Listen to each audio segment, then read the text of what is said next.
When interest rates are low, we can expect them to remain low for a long time. And the only data that we can use to make mortgage selection decisions is, hey, welcome back. It's Nolan Mathias from Mortgage 360. And today we are discussing inflation and low interest rates because there's this sacred cow from the 1980s about how fast interest rates can go up and how dangerous that is. And we need to kill that sacred cow because, quite frankly, it is making people make really bad decisions and not take advantage of the low interest rates and understand the low interest rates and the environment that we're in. So I'm going to talk all about that today. But before we get into it, do me that favor, hit that subscribe button, hit that notification bell, please hit that like button so more people like you can see this video. And don't forget about our race to 10,000 subscribers. We are going to hit 10,000 subscribers either tomorrow afternoon or early on Saturday morning. And then we're going to go about giving away somebody their rent or mortgage payment for a month just for subscribing to this channel. Stay tuned to the channel to find out what you have to do to win. And for the meantime, if you haven't subscribed already, thank you to the 9,750 people who already have. And if you haven't, go ahead, click that subscribe button. It's free, it's easy, and it's definitely worth it. The definitive guide on how to manage your credit. Product, penalty, price, in that order.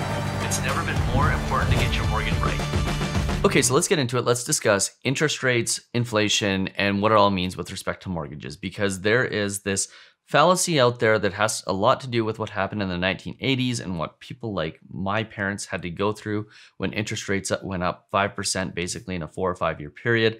And that is kind of the frame of reference that Canadians have created for interest rates, pretty much in the minds not only of the baby boomers, but for every generation that comes after them. So what I want to do is I want to kind of put to rest some of the fallacies and the sacred cows around what would happen with interest rates, because a lot of Canadians believe right now that there's only one direction for interest rates to go, and that is up. And they have this expectation that 5% seems to be the number. And it doesn't help that OSFI comes out and increases the stress tests and goes, we need to prepare people for higher interest rates. So we're going to increase the rate that people have to qualify at. And that, the Bank of Canada comes out and moves forward the date that they're planning on increasing interest rates. By the way, that's a target. That's using their best guess on what's going to happen in the next 2 years. And it's highly likely that it will change. It's just as likely that it's going to take longer than that it is that it'll take a shorter amount of time to increase interest rates.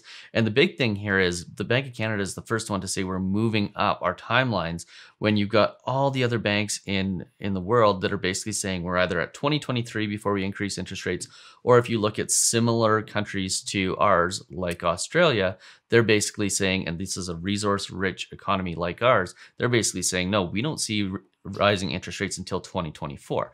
And if the Bank of Canada were to move first, it's going to have an effect on our dollar that makes our dollar more valuable, and our more valuable dollar for a resource economy basically means that you're going to shrink the economy down because our goods are going to get more expensive, and therefore you're going to have to lower interest rates again. So there's this whole conversation that OSFI, federal government, Bank of Canada isn't contributing to in a positive manner. And the reason why they're basically creating expectations around faster increasing interest rates is because that will have an effect on slowing down the housing market, which is needed. But the reality of it is when we get to low interest rates, it takes a long time for interest rates to go up. And it's really hard to find a piece of data where you see interest rates near zero that you also see an increase in interest rates really quickly in a 5-year period. It just doesn't tend to happen. And I want to just make sure that, when I'm giving you information like this, I'm actually showing you data and backing up what I'm saying, because this is a chart of the data going back to 1935 with respect to Canadian interest rates. And if you look at historical prime mortgage interest rates going back to 1935, here they are the last time they were below 5%. Well, the last time prior to 2010 when interest rates went down. And if you go and you take a look at this, back in 1935, you got to think people were thinking, well, interest rates have nowhere to go but up. You got to think they were having the same sort of conversations that they're having now. But if you take a look at this, it's almost a 35-year period before there's any sort of meaningful increase in interest rates. And the reason why is because, quite frankly, when interest rates are low and you start introducing money and dollars into the economy, it takes a lot for those dollars to have an effect on the economy. So this fallacy around interest rates have nowhere to go but up, and that they're going to go up, is really one that we have to be conscious of. And I'll go ahead and I'll use 2010 as an additional example of this. I remember being in a room with Benjamin Tal and a bunch of the CIBC employees back in 2009, 2010, and them talking about interest rates have nowhere to go but up. You should be telling your clients to lock into 10-year mortgages because they will go up. And I remember thinking to myself, well, everything I've studied says that they aren't going to go up very quickly because it's really hard for them to increase when they're this low. A small percentage increase in the interest rates has a major impact on the economy, and it takes a lot of time to climb out of low interest rate environments. And sure enough, here's 2010 to 2020 pre-pandemic, and it was taking quite a while for us to climb out of a low interest rate environment. You can pretty much expect that that's what's going to happen over the next 5 to 10 years, is it's going to take a while. But the reason I show you guys this graph and I show the people watching this channel this graph is because what you need to understand is that this is going to take a long time for us to get out of the low interest rate environment that we're in. Now, you might say, well, this is one set of data. This is just Canada. And I might even argue on the other side of this is that, when you think about what happened in 1935 to 1945, a lot of money was being injected in the economy when they were basically injecting money into production for things like what was happening in the war overseas. So there was money being injected in the economy there, but even then interest rates were still flat. So can we find other evidence that when interest rates are low, that they stay low for a long period of time? And the answer to that is yes, we can. So if we go and we take a look at Japanese interest rates, this goes back to basically 1995, when interest rates dipped underneath 2% and got very low to zero. And what you can see is, when they got down below 1%, you got to think people were going, well, interest rates have nowhere to go but up. They're not going to go down, right? Well, the reality of it is there's three ways they can go. They can go down, they can go up, or they can stay flat. And flat is what tends to happen when interest rates are low. 1935 to 1970 proves that in Canada. 2010 to 2020 proves that in North America. And 1995 to 2020 proves that in Japan. So this isn't just, an isolated conversation where we go, well, what happens? Will they go up? Will they go down? Will they stay the same? We have evidence of the fact that interest rates will tend to stay the same when they get really low. And the reason for that is because you can expect that inflation isn't going to happen in the same way that it would when interest rates are high. Now, getting into a conversation about inflation, I'm going to jump into this next screen. Inflation is basically based on the consumer price index, and the consumer price index is a basket of goods that Stats Canada uses to measure what's happening in the economy. And if you go and you look at the Stats Canada's page for the consumer price index, right at the front of it, it says base year effects and CPI, the COVID-19 experience. They have a disclaimer on here saying you need to be really careful about interpreting data from 2020 compared to 2021 because of what happened to the deflation in prices pretty much overnight when the lockdowns happened.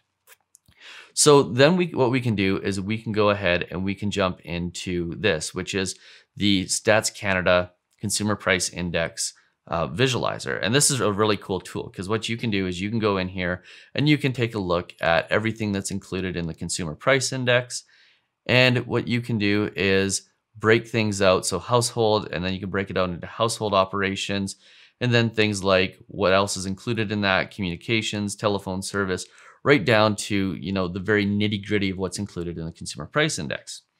And if you go and you take a look at this and you break out certain things, it shows a really interesting picture. So right now we've got 2.2% inflation year over year, but that's an inflated number because back in March of last year, the prices on a lot of goods went pretty much to zero. And to show you the impact of that, let's take a look at gasoline. And gasoline in the last year has gone up by 35%. And if you take a look at Alberta, it's gone up by 46%. The reason I'm showing you Alberta is because I'm going to use Alberta as an example of why you need to be careful about assuming that inflation is high and that interest rates are going to go up. So if you take a look at Alberta, 46% increase in the price of gas. Makes sense, right? I remember gas last year going from $1 down to about 50 cents. And now when you take a look at what's happened with gas, it's come up pretty considerably from there. So then we go and we take a look and we break out the gasoline data. And again, I'm using gasoline just as an example because it is a simple example. And I'm going to use Alberta because Alberta is a gasoline producing province. And therefore, things like the cost of transporting it to other provinces and so on and so forth aren't included necessarily in the price in in Alberta gasoline. So then what I want to do is I want to go in here and I want to take a look at what Alberta's gasoline prices looked like in March of 2021, the most recent data that we have. And right in March of 2021, gas prices were $1.17. Now, spring market typically leads to higher gas prices. We know right now they're about $1.27. But if we look at the most recent Stats Canada data, we have $1.17 for March of 2021. Well, if we go and we compare that to March of last year, gas prices were down around 79 cents. So yeah, there's been about 35 to 45% inflationary pressure in gasoline, but you can't use that data because the price of gasoline last year was artificially deflated. So what do? Well, we go back and we look at the year before. And if we go back and we take a look at the year before and we look at April of 2019, what you can see is that gas prices in 2019 were $1.22. So if they're $1.22 in 2019 and they are $1.17 in 2021, what that really means is that they're pretty much the same. In fact, maybe there's a little bit of deflationary pressure, maybe there's a little bit of inflationary pressure, neither of which is there enough to write home about. And the reality of it is that the prices for gasoline today are essentially the same as what they were in 2019. And there's been essentially zero inflationary effect in that piece, that very small piece of the consumer price index's basket of goods.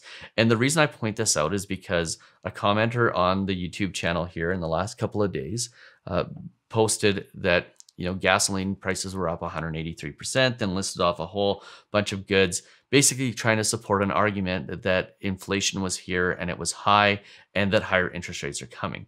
And the reality of it is if you take a look at the majority of the goods in the consumer price index, aside from the housing ones, the majority of them are either at similar values or highly deflated values from what they were back in 2019, which gives us a pretty good indication that as of right now, there shouldn't be an expectation of interest rates going up.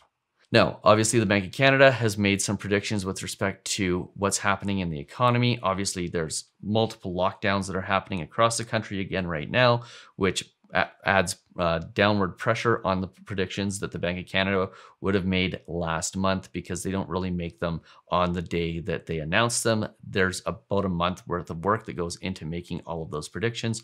But the reality of it is they are best guesses.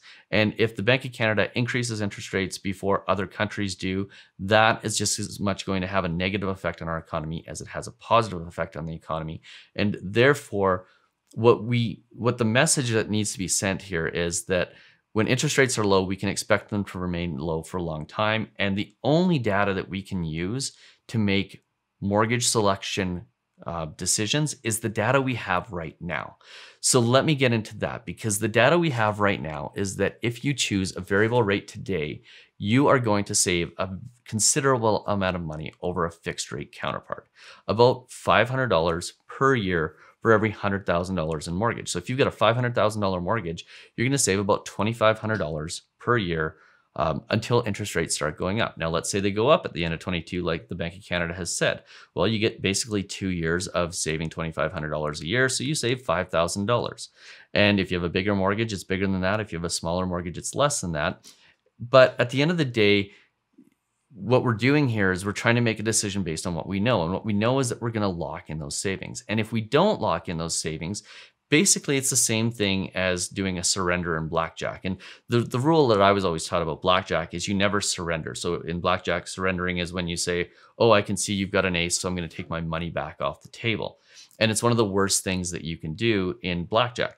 Well, choosing a fixed rate right now, knowing that we don't know where interest rates are going to go, but knowing that the trend long term is that they tend to stay flat when interest rates are low, choosing a fixed rate is like surrendering $5,000 on a $500,000 mortgage to the bank, just in case interest rates go up. And the thing that is causing people to make that choice is that fallacy that interest rates have to go up and that the range that they could go up is 5% because that's what happened in the 80s. So to round this whole thing out, the conversation I'm trying to have today is don't let what happened in the 80s dictate your decision making today when we're in a completely different environment. You have to make a decision based on the data that we have right now. The data we have right now is that inflation is very much flat, which means interest rates are going to remain low or the same for at least a couple of years. And therefore, we're going to save money by choosing a variable. And if we choose a fixed, we're surrendering that savings to the bank just in case rates go up. And I don't know about you, but for me, it's not worth making a $5,000 bet that interest rates are going to go up, knowing what we know about the fact that interest rates tend to stay low when we're in a low interest rate environment, where we have 2010 to 2020 in the North American market to back that up. We have 1935 to 1970 in the North American market to back that up. And we have the Bank of Japan from 1995 to 2020 to back up and support that argument. So that's why I'm a believer in variable over fixed, in addition to the other things like you pay more for a fixed and there's a higher penalty for a fixed, and fixed are less flexible mortgages. But the reality of it is my decision-making process and my recommendations are based on what we do know, not on what we expect, because our expectations are skewed by what our parents and what generations after our parents learned from the 1980s, which has nothing to do with what's happening today.